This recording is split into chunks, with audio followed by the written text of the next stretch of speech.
All right, on this episode of Bowks Talking Bouts, excited to be talking to an individual set to compete at BYB 17 Brawl at Rock Hill. And we've got Mark Irwin getting into the mighty Trigon with Joshua Oxendine and going to be crowning the first BYB lightweight champion in the process. And great having Josh on the show. How's everything going there, man? Everything's good, man. I can't really complain too much, so I appreciate you guys having me back on. Yeah, and it seems like everything fell, perfectly into place for you based on, the last time we were talking. It seemed like this was, ideal in multiple regards, just being relatively, close proximity to, the last fight and stuff like that, but also this being a chance to cement yourself as the champion and everything. So, can you speak to that? Was this the perfect, unfolding of events, almost? Yeah, man, it fell in place really perfect. I can't really complain too much. I went in there, got it done like I was supposed to, and then we're coming back to Rock Hill, kind of where it started in December, and kind of not my hometown, but kind of my hometown, what I represent. So I got a lot of family coming out. So yeah, it's pretty cool. Yeah, and it's very interesting because the last time out, it was obviously, historic in the sense that, it was the first regulated bare knuckle event in, the South Carolina area, and just now having a chance to, make some more history in as far as, cementing yourself as BYB's first 135-pound champion there. Do you enjoy that kind of synergy and everything like that to the whole thing? Yeah, it's pretty dope. It's a blessing from God that I was able to fight on the first show in South Carolina history at bare knuckle. I fought a lot in South Carolina, and then to be able to come back and be BYB's first lightweight champion, first 135 champion, and then also the first champion in bare knuckle in South Carolina history. That would be the first. So it'd be pretty cool. I'm excited. I'm not taking it for granted. I'm working hard. Mentally, physically, emotionally, to make sure I go out there and do what I did my past two events, which is knock them out. Yeah, absolutely. And, definitely a lot to talk about with this next one, but I feel like I'd be remiss if I didn't, touch on the last fight briefly, just getting the second round stoppage in February there at BYB 15 and taking on a familiar foe and Cody Jenkins in the process. Can you kind of talk about that one and everything like that, just some of the main takeaways from that last fight there? Yeah, Cody Jenkins was my third opponent, so I had to back out right before, and then he was the third opponent, which I fought him in MMA, and I submitted him. And great guy, great family. I respect Cody a lot. I didn't want to really fight him because I know him really well, but, it's a business. You got to do what you got to do. I went in there, and I did what I had to do, which is finish him, and I finished him in the second round. 48 seconds into the second round, I finished him, and and then we closed the fold on that, and we move on to the next one. Yeah, and overcoming a certain level of, adversity in the fight too, just, the early knockdown and kind of rallying back. But something I thought was kind of interesting was seeing, a certain party comment on that one. I saw Mark Irwin comment on, the result post, and he said verbatim, if he got dropped by that tomato can, just imagine what's going to happen to this little altar boy when I catch him on the chin, and also described it as easy work and said he was the true lightweight champ. What's your response to that there? He talks too much. So May 13th, he won't be talking no more. He'll be sipping through a straw. So if you're really worried about what Mark has to say, then you're kind of bored. You don't have too much to do during the day because he talks out the side of his neck. So I ain't really worried about Mark or what he's talking about because of the fact that he got dropped. He got dropped in his first BKFC fight against an opponent who has I think a 4-15 boxing record. So Cody Jenkins will knock out Mark Irwin. So we'll see. He won't last longer than I'll finish him faster than I finished Cody Jenkins, so I ain't really worried about Mark. Well, that's kind of interesting because one of the questions that I had kind of related to a post I saw you tossed up, it was more in relation to your last fight, talking about how you were right outside the Trigon, and the caption was, visualizing my win. So to that point, I guess the visualization for this next one is a first round finish. To be honest, I don't want to really knock him out. Like, if it comes, it comes. But I want to beat him from every word he spoke. So I told Cody Jenkins not to get up. Every time I drop Mark, I'm going to tell him to get up. I want to see that dog in him. I want him to look into my eyes when I'm punishing in his face. So Mark talks too much. I'm going to go out there and really put some damage on him. And has this guy been on the radar for a little bit? It seems like there's been a level of banter between you guys for at least a little while now. Like, when did that start? Is it mostly centric on trying to become the first BYB champion in that weight division, or is there maybe a little more meat on the bone to it that I don't know about? Nah, Mark is a nobody. Nobody knows who Mark is. He just talks too much. That's just all it is. In this fight game, we fight. That's what we do. And if you talk a lot, sign the contract and we can fight. He keeps calling himself the champion, which he has no belt. He keeps calling himself the greatest, which he ain't fought nobody. So, like, if you think you're the best, come over here and let's see. So, he signed the contract, and that was his biggest mistake of his career, signing the contract to fight me. I mean, there's a lot of interesting parallels in this one, too, though, just with you both being 2-0 and having a pair of stoppages. But it sounds like from what you're saying, maybe you're not particularly impressed from his efforts in BKFC and BYB so far. Like, what do you think of, I guess, the X's and O's of, what he's good at in the ring, and also, I guess, his resume? I mean, it seems like you're not necessarily looking at it in the highest regard, but just thought to, ask all the same. No, I'm not looking past Mark. I'm just looking through him. He's 4-0, just like I'm 4-0. 2-0 in boxing, 2-0 in bare knuckle. I just don't see his game that great. Like, I spar amateurs better than Mark. So, I'm not taking him lightly.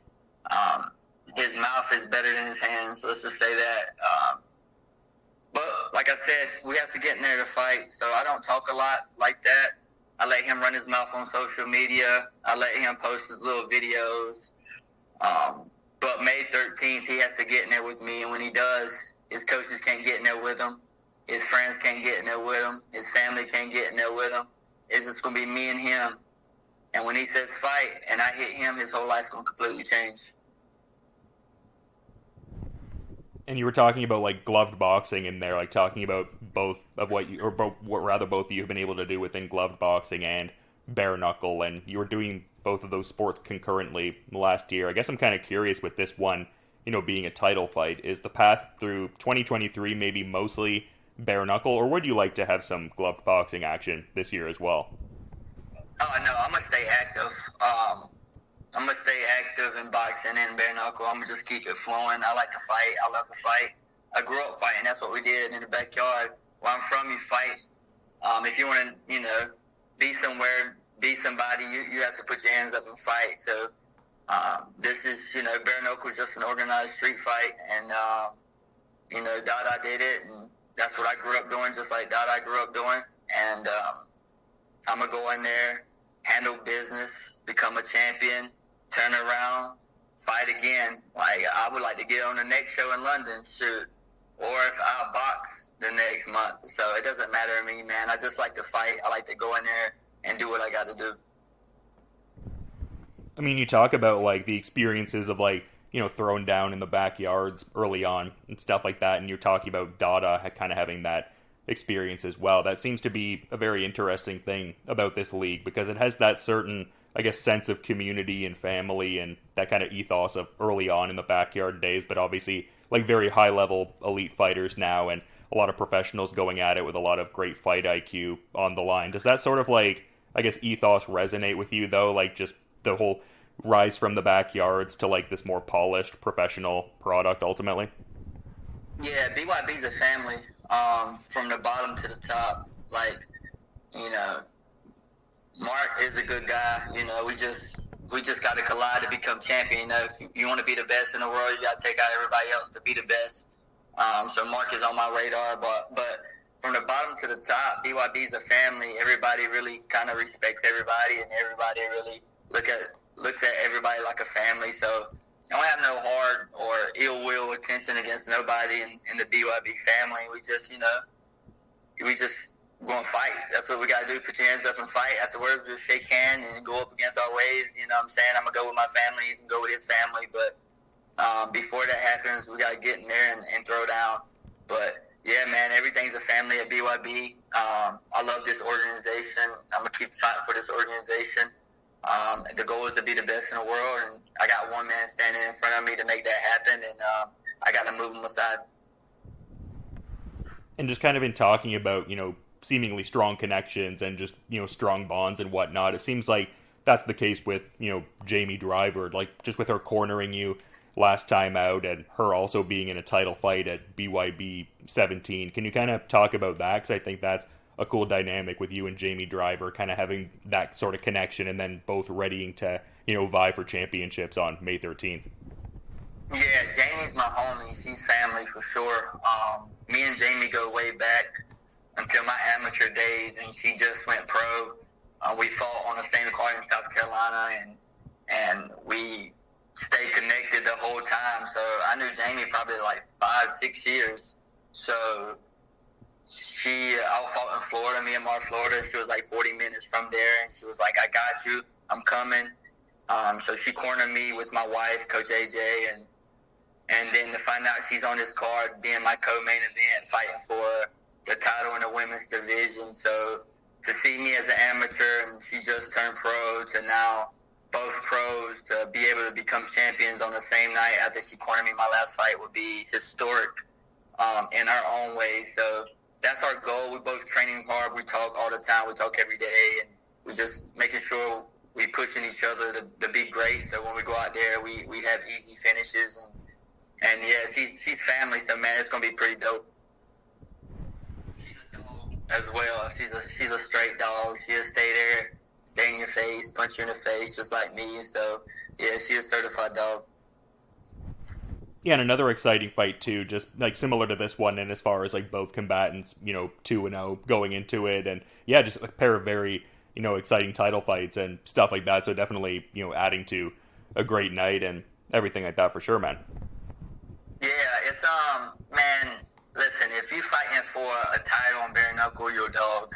You know what I'm saying? Like straight up. So, her opponent, dog, Mark, he's good. You know what I'm saying? Like there's no I can't say nothing bad because my man is undefeated in bare knuckle. To be undefeated in bare knuckle, you have to be talented in some way.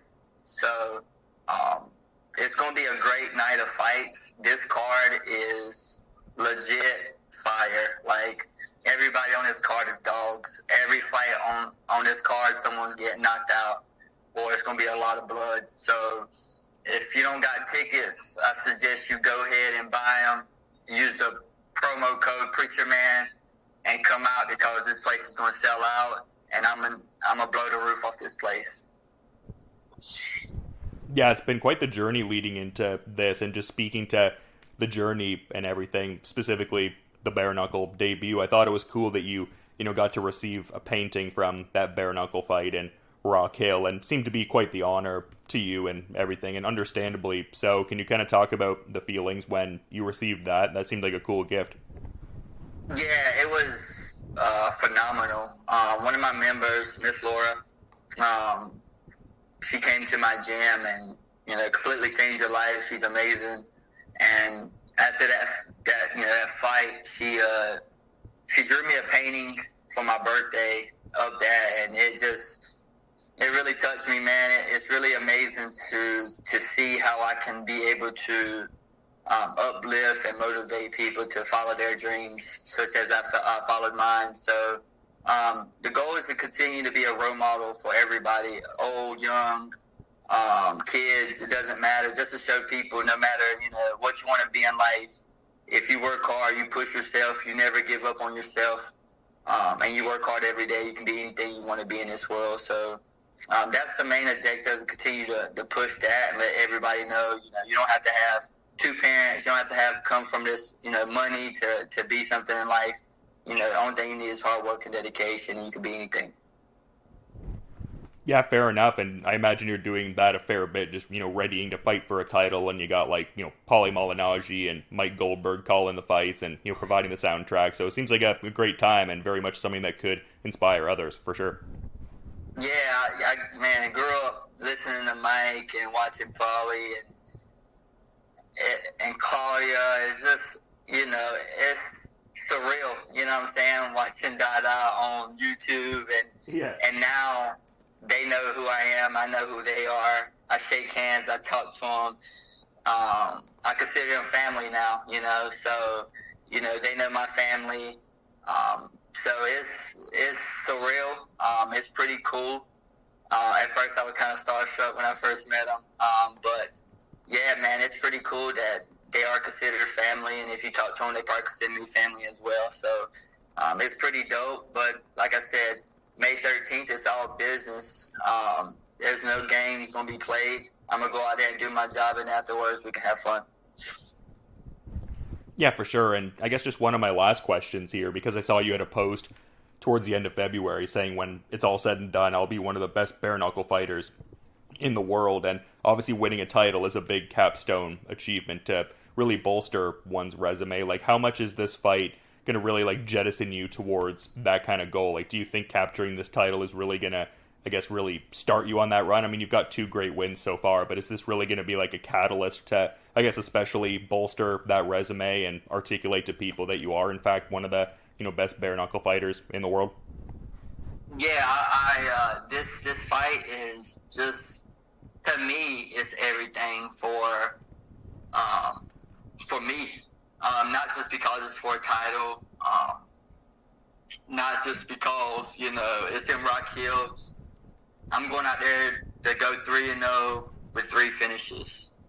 And, they call me the preacher man because I baptize people. And I'm going to continue to do that and take people out. I don't do wars. I don't do 5-round wars where we're bloody. I don't do none of that. I do knockout of the nights. I do finishes. And, May 13th, Baby Shark will get finished. And I will be 3-0. I will be a world champion. And then sky's the limit. I'm the face of BYB, and I'm going to continue to be the face of BYB. So when it comes May 13th, my hand will get raised. I will have a belt around my waist, and we're going to have a good night. Yeah, I was going to say maybe a joint celebration with Jamie Driver if you both get your ideal outcomes. Oh, yeah, for sure. If we both win that title, man, not if, when we win that title, we both win that title, it's going to be so dope because she cornered me in my last fight. So to come from there and then we both are champions of the world, it's going to be phenomenal. It's going to be a great night for sure afterwards, celebrating, having a good time, spending time with family, and we're both laughing and enjoying life.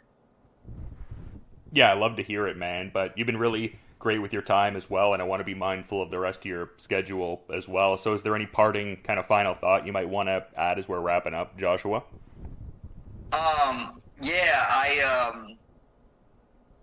I just want to thank you for the opportunity, first of all. I want to thank, my Lord and Savior Jesus Christ. Today is Good Friday. Today is the day that, Christ gave his life for all of us. So, it's a special time, a special day.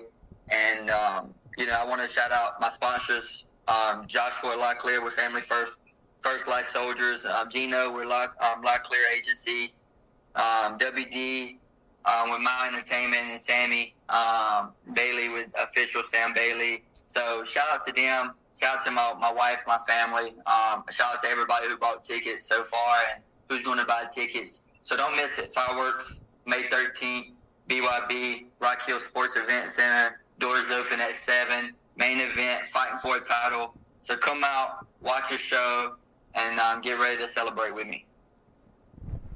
Yeah, it's going to be a great fight at BYB 17, Mark Irwin, and everything like that. And like we've been talking about, just really a stacked card overall. It seems to be just getting deeper by the day. But yeah, really, speaks volumes to the fact that this is such a highly featured fight on a deep event, and really appreciate you coming on and giving great insights ahead of such an obviously, consequential fight. So again, to reiterate, thanks so much, man, and hopefully you have a good rest of your Good Friday. I appreciate it, man. And shout out to our matchmaker, Mel, the best matchmaker in the building. So he's putting together these lethal cards. So you guys come out, show him some respect and some love too. Everybody's worried about the commentators, but everybody forget about the matchmaker. So shout out to Mel, BYB's matchmaker. He's one of the best in the building. So I appreciate you, man. Have a blessed day.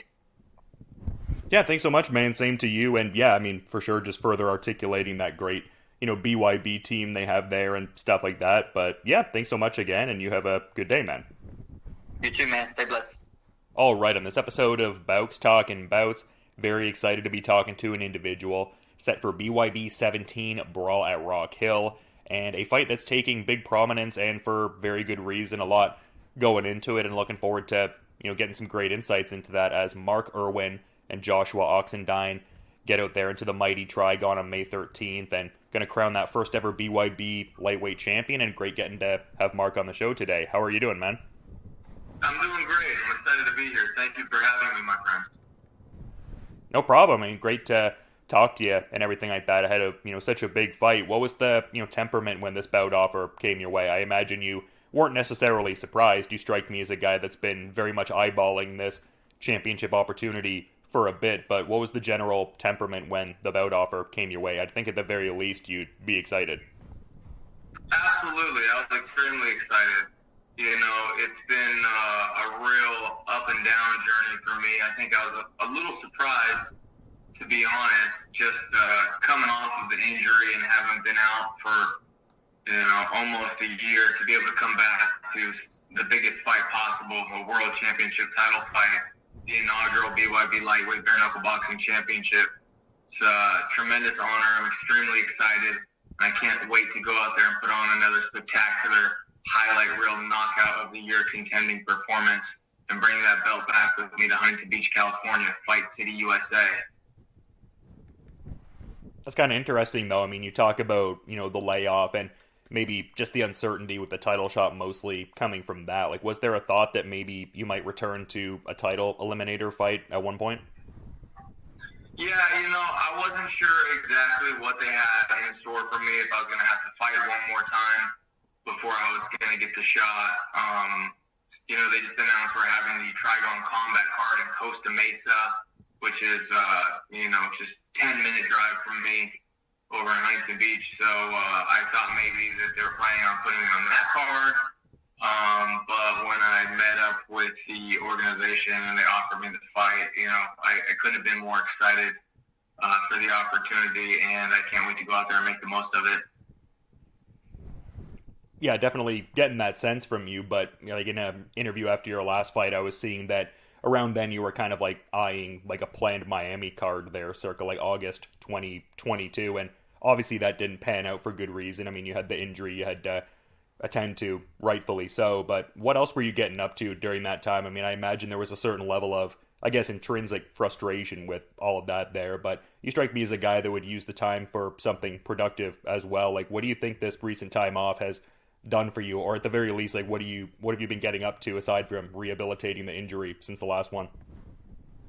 Yeah, honestly, in hindsight, it was a blessing in disguise. At the time, I was coming off of a big win, and I was going right back into another bout. But to be honest with you, I've been just training nonstop and competing for several years.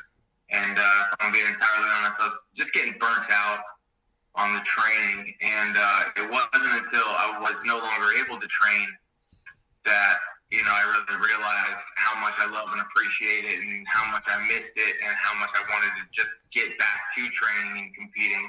So I really feel like the setback overall really renewed my focus and my energy and my commitment, and I couldn't be more thrilled and excited to be back to training and doing what I love to do, and having such a massive opportunity in front of me to really reinvigorated me. And it sounds crazy, but I've gotten better through this time. Even with all the time off, coming back to the gym, being back in sparring, all my coaches, all my training partners are lauding me for, the improvements that I've made in my game and the growth that I've had over this time. I truly feel like I'm the best version of myself that I've ever been as a prize fighter. And I'm having the best training camp of my career. And in 4 weeks and 6 days from today, I'm going to go out there and I'm going to show it by putting on the greatest performance of my career. Yeah, almost in a way, it sounds like you're kind of tapping back into, the feeling of almost what brought you to the proverbial dance, like when you kind of started boxing after your, I guess, stint as a collegiate distance runner at Saddleback College there, but also with, the fight IQ that comes along with over a decade, pursuing this. Does it feel like a combination of those two things, like a certain renewed vigor, like touching back on what brought you to the proverbial dance, but also coupled with the increased fight IQ with all that experience? Absolutely.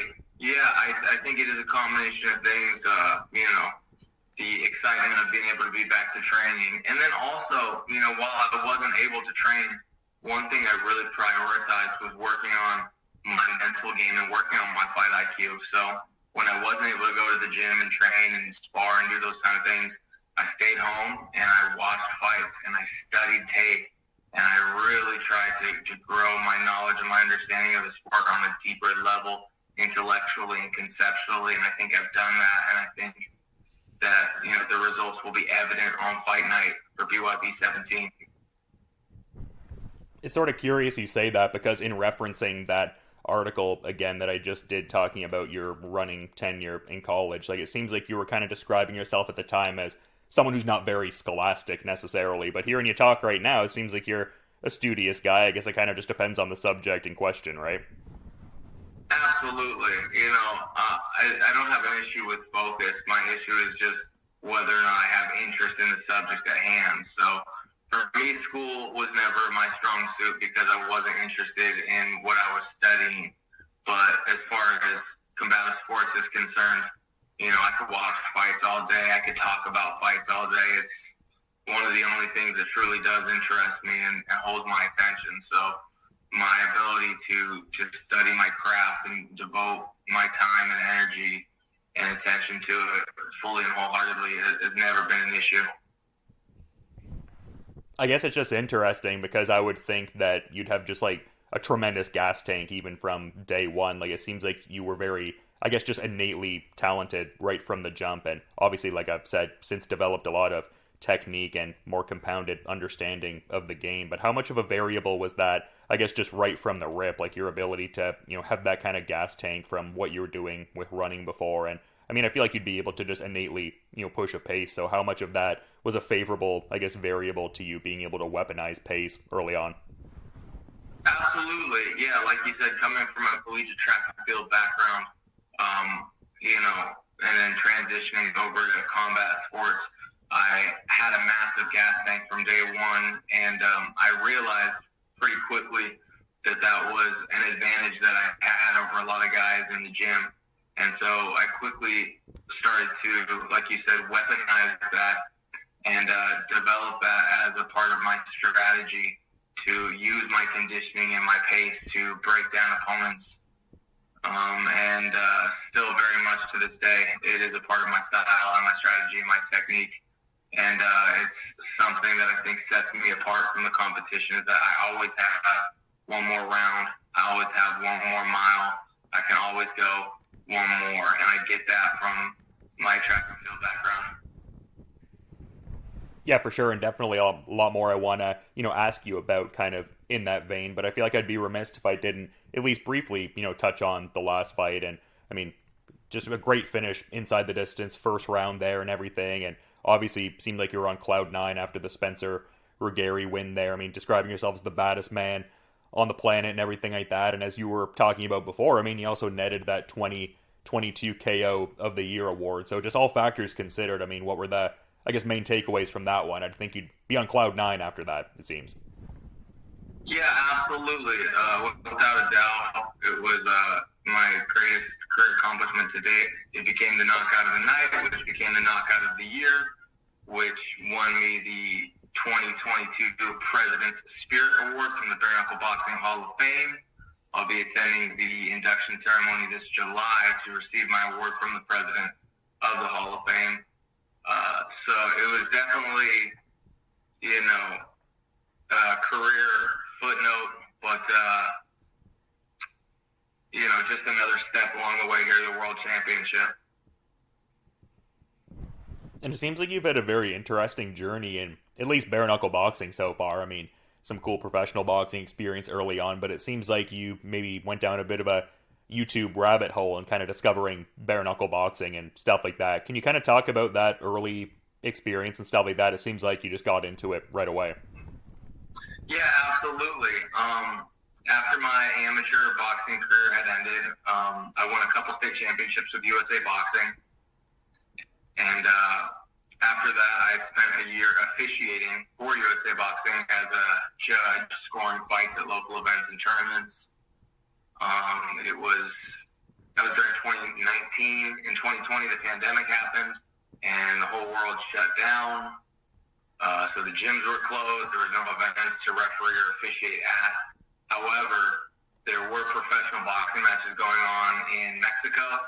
A lot of fights going on in Tijuana, at which point me and my coaches decided to get in shape and start competing and fighting in Mexico. And after winning several bouts south of the border, one day I happened to be watching YouTube and stumbled upon a bare knuckle boxing match. Like you said, I went down that rabbit hole. I watched several fights, at which point I'd come to the conclusion that my boxing skill and technique was far superior to a lot of the fighters that I had watched. And that kind of planted a seed in my mind. And then coincidentally, the next day I would be scrolling through Instagram, and I noticed that a bare knuckle boxing organization, BKFC, was holding open tryouts in Tampa, Florida, in 2 weeks from the time. And I saw it as a sign from the universe and decided to buy a plane ticket and got myself a hotel room, flew across the country. Out of 50 people that showed up, they signed 5 athletes, myself being one of them. And that was the beginning of my bare knuckle boxing journey, and here we are today. Yeah, for sure. And obviously, your glove boxing experience would, pay dividends in a lot of regards in this new sport. But at the same time, some new considerations would pop up, I would imagine. Like, how did you go about kind of like studying and, I guess, curating the preparations for bare knuckle? Like, how does a bare knuckle camp differ from what you would have done previously with your gloved boxing efforts? That's a great question. And, certainly it is a different sport than boxing. I think that my pedigree in the sport of glove boxing certainly gives me an advantage in a lot of respects. However, to think that being good at glove boxing is going to make you good at bare knuckle boxing would be a foolish assumption. And so we've always approached this sport as its own sport.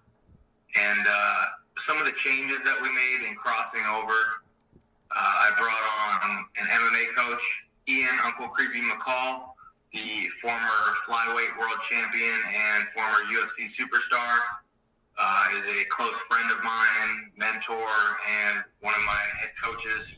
So we brought him on to really work on the clinch game and inside fighting. Right. So bringing Ian on to work on clinch fighting and developing systems specific to bare knuckle boxing. And then we started sparring primarily with mixed martial artists as opposed to professional boxers in training, because most bare knuckle boxers are mixed martial artists, are coming over from MMA, and the way that MMA fighters box and throw their punches stylistically is different than most boxers, and the rule set allowing for underhooks, overhooks, tie clinch, tie palm, punching in the clinch, things like that, is more akin to MMA. So having made those changes, I think really helped us develop a system and a skill set specific to bare knuckle that has allowed us to flourish to this point. And, we've continued working on those skills, and I can't wait to showcase everything that we've been working on and developing in the gym on May 13th. Yeah, it seems that you've curated a great team around you with like Bobby Chavez and stuff like that as well. Yeah, absolutely. Bobby's Boxing Club in Laguna Beach. It's a small pro-am gym, but it's one of the best gyms here in Orange County. We have myself competing for the BYB Lightweight Bare Knuckle Boxing Championship on May 13th. One of my stablemates, Chelsea May Anderson, is the WBC Women's Lightweight International Champion. She is undefeated, top-ranked, world contender, and she'll be fighting for a major boxing promotion world title here soon. Our coach was trained by Coach Mack, who recently passed away. Rest in peace, Coach Mack. He trained 7 world champions, including Huntington Beach's own Julio Gonzalez.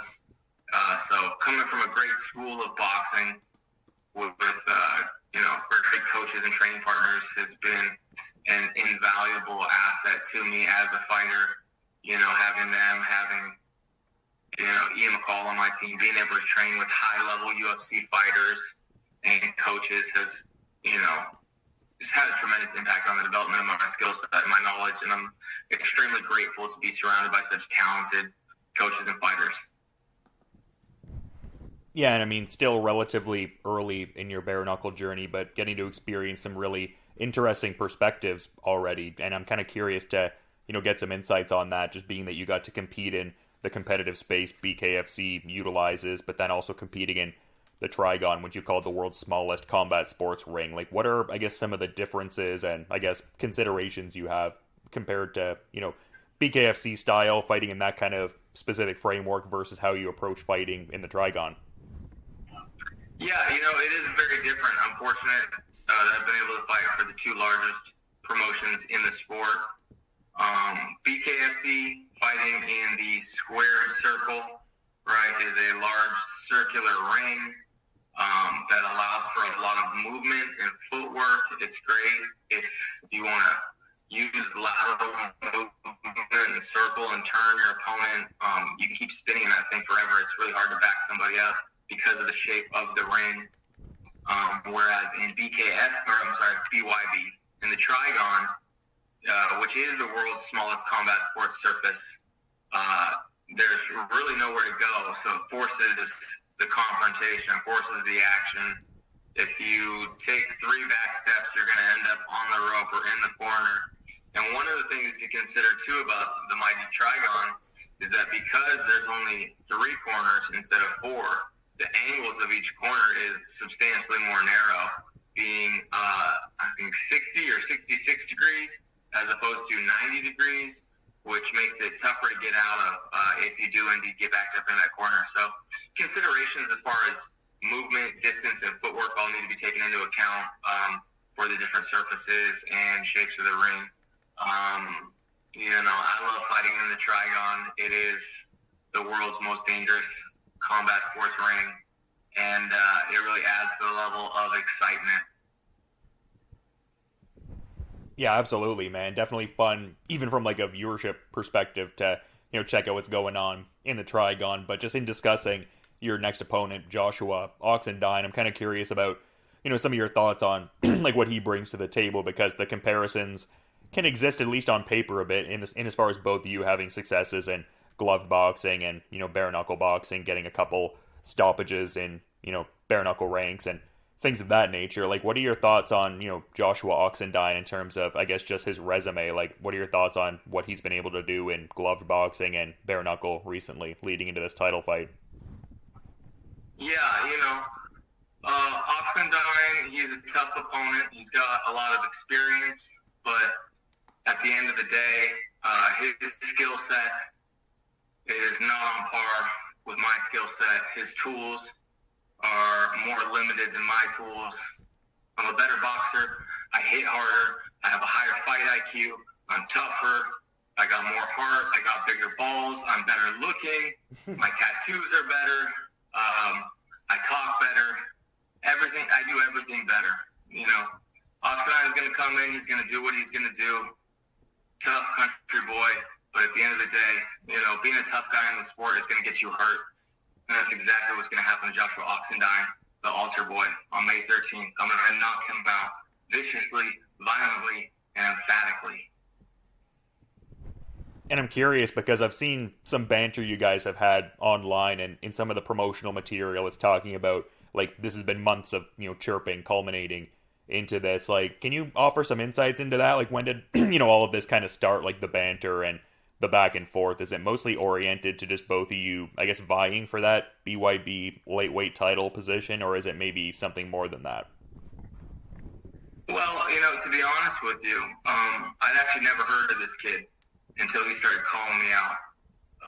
Whereas, I came over to BYB. I had a certain amount of hype around me from previous performances. As far as I'm concerned, when I came over to BYB, I was already the lightweight championship of this organization. I was already the best fighter on the roster. And after going out there and putting on the highlight reel knockout of the year performance like I did, obviously that's going to garner a lot of attention from other fighters in the sport. And as a result, a lot of people started calling me out after that. And I don't blame them. I get it. You know what I mean? When you're the top dog, everybody's going to start barking at you, and that's exactly what happened. So Oxendine got a couple of wins, started calling my name, and, here we are. But squeaky wheel gets the grease, and a nail that sticks out the furthest is the one that gets hammered down first. And in this case, that's Joshua Oxendine. So he ran his mouth. He got the shot. Good for him. But he's going to come to regret it May 13th because I'm going to knock his ass out. I was gonna say, like, what is there something you see in his approach that lends itself to that belief, or is it more of just realizing what you bring to the table? I suppose it's both. I'm an undefeated, award-winning, prize fighter with a world-class team around me, with world championship coaches in MMA, boxing, strength and conditioning. My sparring partners are all world-class.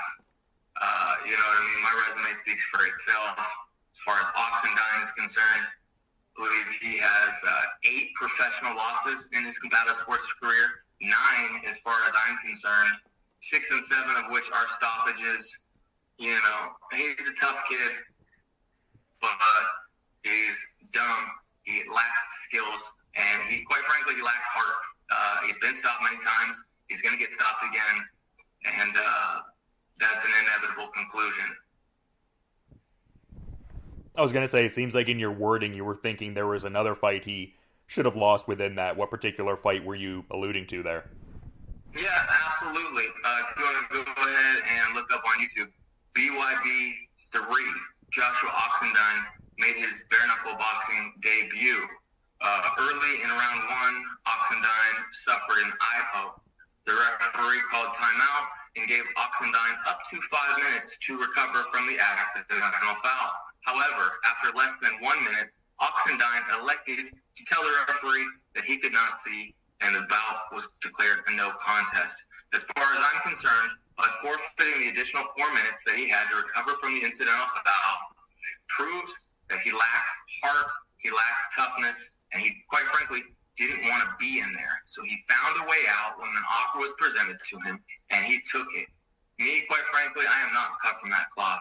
I would rather die in that ring than give up. But, you know what I mean? He ain't built like that. And I'm going to go out there, and I'm going to show it. I'm going to knock this dude out brutally. I'm going to end this man's career. I'm going to shut him up. I'm going to make him rue the day that he ever said my name. So the shark is going to be smelling blood in the water, as some could say. Yeah, they're going to throw an altar boy in the shark tank with a great white at feeding time, and it's going to be brutal.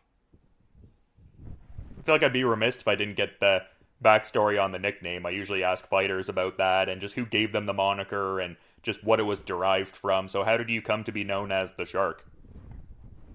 Well, Mark the Shark, I've lived in all the beach cities in California, from San Francisco to La Jolla, and everything in between. Muscle Beach, Venice Beach, Killer Dana Point, and now Surf City, USA, Huntington Beach. So the beach is my home. The shark is the most dangerous predator in the ocean, and that certainly fits the bill. Yeah, I love that. Definitely a great nickname. The rhyming component always something I appreciate for sure. And I mean, kind of lends itself to one of the post-fight interviews you did where you said you'd be down to fight underwater, on a mountain, etc. But just one of the last questions I had here for you, because it seems like you very much have a great historical appreciation for bare knuckle. Like, it seemed like you derived a certain level of pride from fighting in a place like, Biloxi, Mississippi, which is very important to, bare knuckle, both past and also present as well. So to that point, like, how much would it, I guess, lend itself to what you're doing, like in terms of a, capstone achievement to cement yourself as the first BYB lightweight champion? Yeah, I'm a huge fan of combat sports. I always have been since I was a kid. I grew up watching boxing with my dad. We used to watch old tapes of Marvelous Marvin Hagler, Thomas the Hitman Hearns, Roberto Duran, Sugar Ray Leonard, all the great old fights. And he would always teach me all the history about all the fighters, how they got their nicknames and who beat who and all that stuff. And I was always fascinated with it. So I grew up watching all these old fights and studying the history of the sport. I've always been an unofficial historian, if you will. So I love knowing about the guys that came before me, and to have an opportunity to cement my place in history as the inaugural BYB lightweight champion, and to be one of, I think, the first 25 bare knuckle champions to be crowned worldwide since the reemergence of the sport in the U.S. here in 2018 is a tremendous honor, and I can't wait to go out there and stamp my mark here on the history books and cement my place as one of the true greats in the game today. I'm currently ranked number 3 worldwide in the sport of bare knuckle boxing on boxrec.com, and after I knock out Oxendine, I'm taking that number 1 spot. And there will be no more debate about it. I will be the best lightweight bare knuckle boxer on the planet. Well, I was definitely excited for this fight before talking to you, but, compounded that much further after getting these insights from you, man. But like I was saying earlier, definitely, want to be mindful of your time and schedule, that being said. So is there any, final parting thought you might want to add as we're wrapping up here, Mark? Yeah, make sure to tune in for the pay-per-view May 13th, BYB 17, Rock Hill, South Carolina. If you want to tune in and see the altar boy get fed to a shark live on pay-per-view television, I'm going to deliver one of the most exciting, tremendous, and explosive knockouts you've ever seen. Mark my words. We get to see it May 13th at BYB 17, Brawl at Rock Hill, and yeah, should be a great fight as Mark Irwin and Joshua Oxendine get out there into the Trigon. But, to reiterate, thanks so much for coming on the show and giving great insights, Mark. Looking forward to, checking out the fight when it goes down. But until then, you have a good rest of your day there, man. Thanks, brother. I appreciate you. Thanks for having me.